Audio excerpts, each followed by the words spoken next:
All right, the next thing I want to talk about is antibiotic resistance. So antibiotic use does not cause humans to become resistant to the drugs.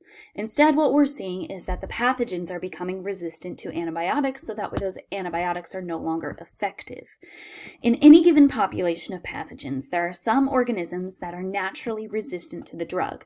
They have acquired this resistance through mutations or interactions with other organisms, and the drug will kill the susceptible ones but leave the naturally resistant ones left to multiply, and the new population that's left behind is going to be resistant to the drug. So things like tuberculosis, malaria, gonorrhea, Staphylococcus aureus, and Enterococco or group D streptococcus are a few of the organisms that have developed an antibiotic resistance over time. More and more organisms are becoming multi-drug resistant, leaving healthcare facilities with very few choices for treating infections. So here's what's happening. Here we have an initial population of microbes. Now, most of the microbes are not going to be drug resistant, but some are. It's just due to natural mutations, natural random mutations in the population. What happens is when we expose them to the drug, it's going to kill off all of the individuals who are not drug resistant. The problem is that those who are left behind are resistant to the drug. After time, we're going to see that none of the non-resistant ones are left. However, the ones who are resistant, they're going to be able to thrive.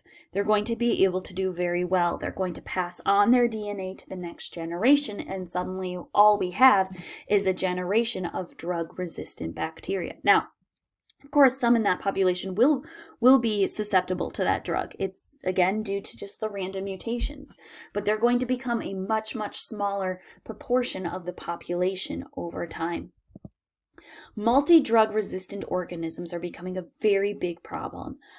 So just for example, the XDR-TB is an extensively drug-resistant tuberculosis. They're resistant to almost all the drugs that are typically used to treat TB, including first-line antibiotics. So all of those older ones, the cheaper ones, the ones that have been around and on the market for a long time.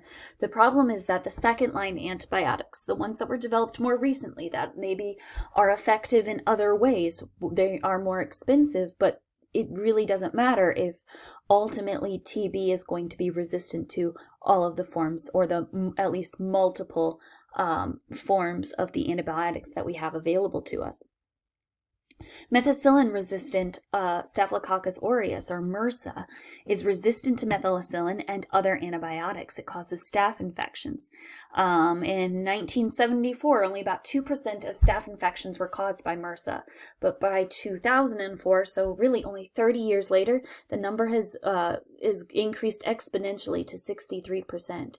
So we've gone for hardly any of the staph infections being resistant to now most or the majority of the staph infections are resistant to multiple drugs. There are a couple of things that can be done to help avoid antibiotic resistance. I mean, we can't reverse it. Once the bacteria out there are resistant to that antibiotic, it's not really something we can take away, but we can slow down the spread and slow down the pace and development of new antibiotic resistances. One of the things you can do is take all of the antibiotics prescribed as directed. So do not skip doses, do not discontinue treatment just because you feel better. If you look back at this petri dish, if this population had quit, if we had stopped early on in the process of treating with this antibiotic, you'll see that there are a lot more non-resistant bacteria around, and you might think, so what? There's a non-resistant population and a resistant population.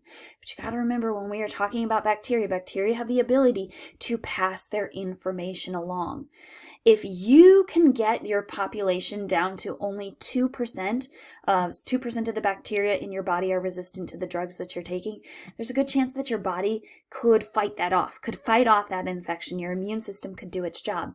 If, however, you only cut that population maybe down to half and not down to 2%, but if you cut it down to only 50%, and then you're like, wow, I feel better, and you stop taking your round of drugs, what you're going to find is that those who were resistant even though they were a very small part of the population, they can pass those plasmids on. They can pass their resistance on, and suddenly you're going to have an entire population of antibiotics, or of antibiotic-resistant bacteria, and half a prescription bottle of useless antibiotics. So it's always very important, if you are prescribed antibiotics, to take them as directed all the way to the end. However, another thing you can also do is avoid taking unnecessary antibiotics. Do not take an antibiotic for a viral infection. A viral infection, like a cold, cannot be treated with an antibiotic. Remember, antibiotics work by exploiting the differences between bacterial and human cells. The problem with a virus is that a virus is not a bacterial cell. A virus will use your own cells, will use your host cells to hide behind. So an antibiotic does not work on a viral infection, because the antibiotic is looking for bacterial cells, and the viruses look just like normal human cells. Your body can tell the difference between a viral infected cell and a regular healthy cell, but an antibiotic can't possibly identify can't possibly identify a viral infected human cell. So do not take antibiotics for infections that do not need it. Limit your use of antibiotics to only when necessary, but when necessary and when prescribed, take them all the way into the end. Also, do not save unused antibiotics. Do not take antibiotics prescribed for a different infection.